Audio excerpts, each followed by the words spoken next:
பிறந்த நாள் விழாவிற்காக சென்ற மகன் விபத்தில் சிக்கியதாக மரணமடைந்த செய்தி கேட்டு பெற்றோர் கலங்கியிருந்த நிலையில் தற்பொழுது இந்த விவகாரம் கொலையில் முடிந்திருப்பதாக ஒரு தகவல் வெளியாக இருக்கிறது. இதனுடைய பின்னணி என்ன என்பதை நாம் கேட்டு பெற இருக்கிறோம் நேயர்களே. தொடர்ந்து நம்முடன் சதீஷ் முருகன் இணைப்பில் இணைகிறார். வணக்கம் சதீஷ் முருகன், என்ன நிகழ்ந்தது? முதல்ல இந்த விபத்து நடந்த அன்னைக்கு என்ன நிகழ்ந்ததாக அறிகிறோம். தொடர்ந்து இப்ப கொலை அப்படின்ற மாதிரியான ஒரு பேச்சு எழுவதற்கான காரணம் என்ன? இந்த விவகாரத்தில் நடந்தது என்ன? முழு விவரங்களோடு பதிவு செய்யுங்க. வணக்கம் அஞ்சலி.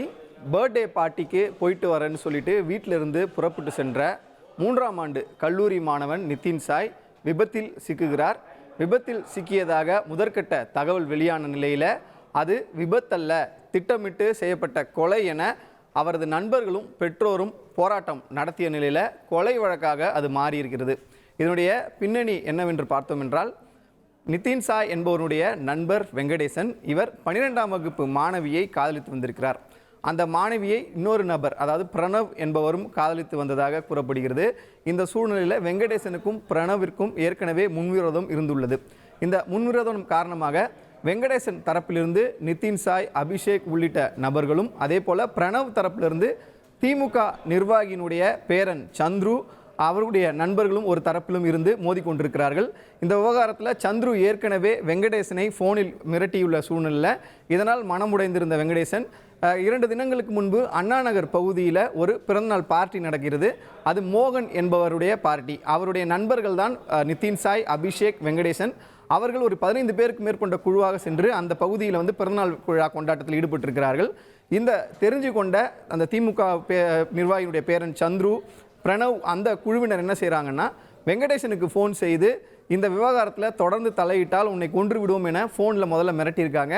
அதற்கு பிறகு இந்த பிரச்சனையை சுமூகமாக பேசணும்னு சொன்னால் நாங்கள் சொல்கிற இடத்துக்கு வாங்கன்னு சொல்லி ஒரு லொக்கேஷன், வாட்ஸ்அப்பில் ஒரு லொக்கேஷன் அனுப்புகிறாங்க. அது எங்கன்னு பார்த்தோன்னா, திருமங்கலத்தில் இருக்கக்கூடிய SBI பள்ளி வளாகம் இருக்கக்கூடிய அந்த தெரு பகுதியில் வர வச்சுருக்காங்க. அங்கு இருசக்கர வாகனத்தில் வெங்கடேசன்கிடம் ஆவேசமாக பேசிய சூழ்நிலை. இருசக்கர வாகனத்தில் அவருடன் இருந்த நண்பர்கள் நிதின் சாய், அபிஷேக் உள்ளிட்ட லலித் உள்ளிட்ட அவரது நண்பர்கள் என்ன பிரச்சனைன்னு சொல்லி கேட்கும் பொழுது, இந்த மாதிரி காதல் விவகாரத்தில் தொடர்ந்து ஒரு நபர் மிரட்டிக்கிட்டு இருப்பதாக அவர் புலம்பியிருக்காரு. இதனால் நண்பர்களுக்கு ஆதரவாக, அதாவது வெங்கடேசனுடைய ஆதரவாக நிதின் சாய் உள்ளிட்ட நண்பர்கள் இருசக்கர வாகனத்தில் அந்த பகுதிக்கு செல்கிறாங்க. அந்த பகுதியில் சென்ற உடனே தான் அந்த இடத்துல 2 தரப்பினருக்கும் மோதல் ஏற்படுகிறது. ரேஞ்ச் ரோவர் காரில் அமர்ந்தபடியே சந்துரு, பிரணவ் உள்ளிட்ட நண்பர்கள் இந்த எதிர்த்தரப்பினரை, இருசக்கர வாகனத்தில் வந்த வெங்கடேசன் தரப்பினரை மிரட்டியிருக்காங்க.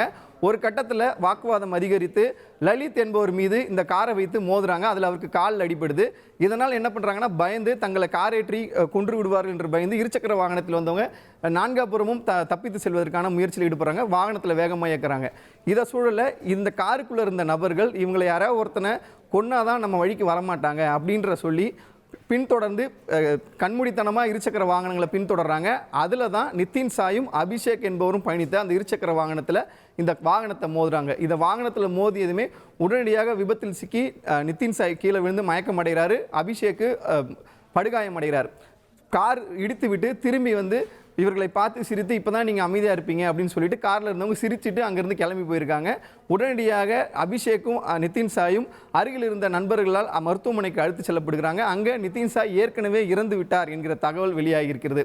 இந்த சூழலில் தான் இந்த விவகாரம், அதாவது பர்த்டே ட்ரீட்டுக்கு போகிறேன்னு சொல்லிட்டு போனவர் தனது மகன் எப்படி விபத்தில் சிக்கி மரணம் அடைந்தார் என்பது குறித்து பெற்றோர் அவர்களது நண்பரிடம் விசாரிக்கும் பொழுது இந்த சம்பவங்களை கூறியதால் உடனடியாக உடல் வைக்கப்பட்டிருந்த கீழ்ப்பாக்கம் அரசு மருத்துவமனையில் நிதின் சாயினுடைய பெற்றோர்கள் போராட்டத்தில் ஈடுபடுறாங்க. நண்பர்களும் அந்த போராட்டத்தில் கலந்து கொள்கிறார்கள். இதற்கு பின்னால் இந்த திமுக நிர்வாகியினுடைய பின்புலம் இருப்பதாக கூறப்படும் சூழலில் தங்களுக்கு எதிராக இந்த கொலை வழக்கு விபத்தாக மாற்றப்படுகிறது என்கிற குற்றச்சாட்டை முன் வச்சாங்க. அந்த அடிப்படையில் தான் உடனடியாக திருமங்கலம் போக்குவரத்து போலீசார் விபத்தாக பதிவு செய்த இந்த வழக்கானது பின்பு திருமங்கலம் சட்ட ஒழுங்கு போலீசார் கொலை வழக்காக மாற்றி பதிவு செஞ்சு விசாரணையை தொடங்கினாங்க. விசாரணை தொடங்கியதில் இந்த காரில் இருந்த சுதன் மற்றும் பிரணவ் தான் இந்த பிரச்சனைக்கு இவர்கள் தரப்பிலிருந்து முக்கிய காரணமாக பார்க்கக்கூடிய நபர். அவரையும் பிரணவ் சுதன் என்கிற 2 பேரை கைது செய்கிறாங்க. இதில் தலைமறை மீதி ஒரு 3 பேர், திமுக நிர்வாகியினுடைய பேரன், காரை இயக்கிய ஆருண் மற்றும் ஒரு நபர் என 3 பேர் தலைமறைவாகியிருக்கிறாங்க. இந்த தலைமறைவானவர்கள் மீது 5, அதாவது மொத்தமாக ஒரு 5 பேர் மீது 5 பிரிவில் கீழ் வழக்கு பதிவு செய்யப்படுகிறது. கொலை வழக்கு, கொலை முயற்சி, கூட்டு சதி, அதே போன்று ஆபாசமாக பேசுதல் உள்ளிட்ட 5 பிரிவின் கீழ் வழக்கு பதிவு செய்யப்பட்டு 2 பேர் கைது செய்யப்பட்ட நிலையில் இன்று காலை ஜே.ஜே. நகர் காவல் நிலையத்தில் திமுக நிர்வாகியினுடைய பேரன் சந்துரு சரணடைகிறாரு. சரணடைஞ்சு தன்னுடைய தரப்பு வாதத்தையும் சொல்லியிருக்காரு.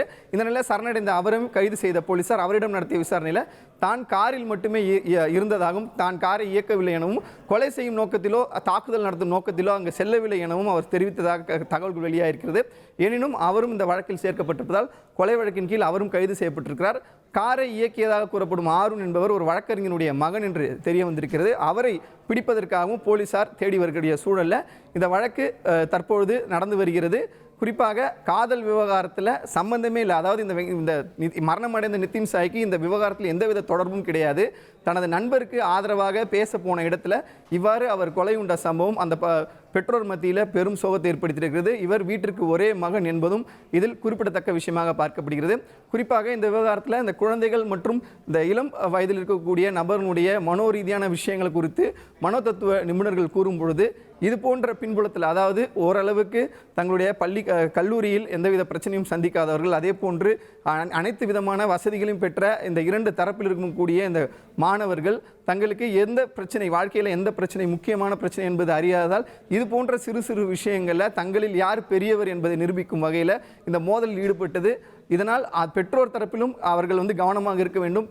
தங்களுடைய பிள்ளைகள் என்ன செய்கிறார்கள், எந்த விஷயத்திற்காக தங்களுடைய ஈடுபடுத்திக் கொள்கிறார் என்பதை கவனத்தில் கொள்ள வேண்டும் என்பதும் மனோதத்துவ நிபுணனுடைய ஆலோசனையாக இருக்கக்கூடிய இந்த சூழலில் தொடர்பே இல்லாத ஒரு விஷயத்தில் தலையிட்டு மாணவன் ஒருவர் மரணமடைந்த கொலை உண்ட சம்பவமானது பெரும் அதிர்ச்சியை, பரபரப்பையும் ஏற்படுத்தியிருக்கிறது. அஞ்சலி, உங்களுடைய விரிவான தகவல்களுக்கு நன்றி சதீஷ் முருகன்.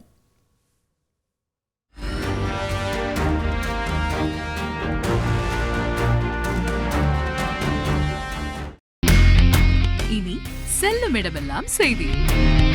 தந்தை டிவியின் வாட்ஸ்அப் சேனலை ஃபாலோ பண்ணினா செல்ல இருக்கும் இடமெல்லாம் செய்தி.